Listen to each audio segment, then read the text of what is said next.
ಕಿರಾಣಿ ಅಂಗಡಿ ಹಾಗೂ ಪೆಟ್ಟಿಗೆ ಅಂಗಡಿಗಳಿಗೆ ಬೀಗ ಹೊಡೆದು ಕಳವು ವರ್ತಕರಲ್ಲಿ ಆತಂಕ.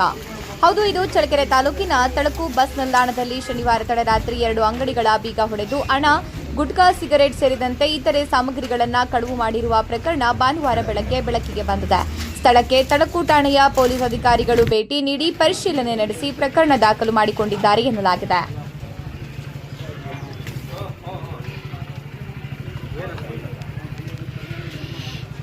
ಕಳ್ತನ ಆಗತ್ತಮ್ಮ?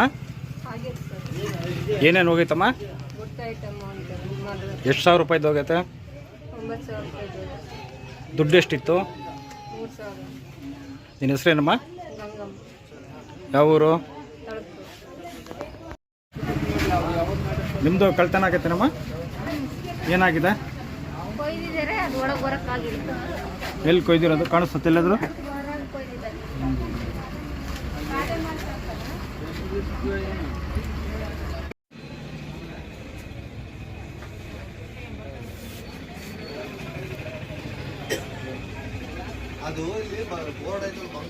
ಎಷ್ಟು ಗಂಟೆ ಕಳ್ತನ ಆಗೈತೆ? ಎಷ್ಟು ಗಂಟೆಗೆ ಎಕ್ಸಾಕ್ಟಾಗಿ ಗೊತ್ತಿಲ್ಲ. ಬೆಳಿಗ್ಗೆ 7 ಗಂಟೆಗೆ ನಾವು ಬಂದು ಅಂಗಡಿ ಓಪನ್ ಮಾಡಿದ್ವಿ. ಆಗ ಯಾರಿಗೂ ಗೊತ್ತಾಗಿರ್ಲಿಲ್ಲ.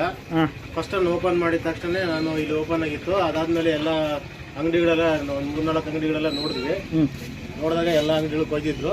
ಅವ್ರನ್ನೆಲ್ಲ ಕರೆಸಿ ಎಲ್ಲ ಇನ್ಫಾರ್ಮ್ ಮಾಡಿದ್ದೀನಿ. ನಮ್ಮ ಗ್ರಾಮ ಪಂಚಾಯತಿ ಇವರು PDO ಅವ್ರು ಏನ್ ಮಾಡ್ತಿದ್ದಾರೆ, ಪೊಲೀಸ್ ಸ್ಟೇಷನ್ ಅವ್ರು ಏನ್ ಮಾಡ್ತಿದ್ದಾರೆ, ನೈಟ್ ಬೀಟಿಂಗ್ ಬರ್ತಾ ಇಲ್ಲ, ಅವರು ವಿಜಿಲ್ ಆಗ್ತಾ ಇಲ್ಲ. ಇದರಿಂದ ನಮಗೆ ತುಂಬಾ ತೊಂದರೆ ಆಗ್ತಾ ಇದೆ ತಳಕು ಬಸ್ ಸ್ಟ್ಯಾಂಡ್ ಅಲ್ಲಿ. ನಮ್ಮ ಹೆಸರು ಸೋಮಶೇಖರ್ ಅಂತ. ಇದೇ ತರ ಸುಮಾರು ಅಂಗಡಿಗಳು ಕಳ್ತನ ಆಗ್ತಾ ಇದೆ. ಎಷ್ಟು ಅಂಗಡಿ ಆಗಿದಾವೆ ನಿನ್ನ ರಾತ್ರಿ ಒಟ್ಟು? ಟೋಟಲ್ ಒಂದು 5 ಅಂಗಡಿ ಆಗಿದಾವೆ. 2 ಬೇಕ್ರಿ, 1 ಇಸ್ತ್ರಿ ಅಂಗಡಿ, 3 ಬೇಕ್ರಿ, 1 ಇಸ್ತ್ರಿ ಅಂಗಡಿ, 1 ಕಿರಾಣಿ ಅಂಗಡಿ.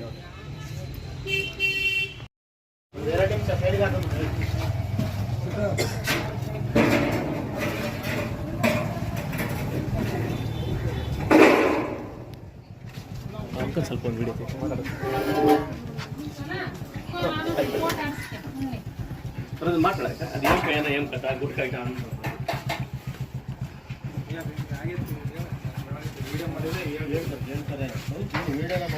ಕಳ್ತನ ಆಗಿದೆಯಮ್ಮ? ಏನೇನು ಹೋಗಿದ? ಸಿಗರೇಟು, ಎಷ್ಟು ಸಾವಿರ ರೂಪಾಯಿದು ಹೋಗೈತೆ? ಅಲ್ಲಿ ಎಷ್ಟು ಸಾವಿರ ರೂಪಾಯಿದ್ದು ಐಟಮ್ ನಿಮ್ಮ ಕಳ್ತನ ಆಗಿದಾವೆ? ಏನಮ್ಮ? ದುಡ್ಡು ಏನಾದರೂ ಇತ್ತಾ?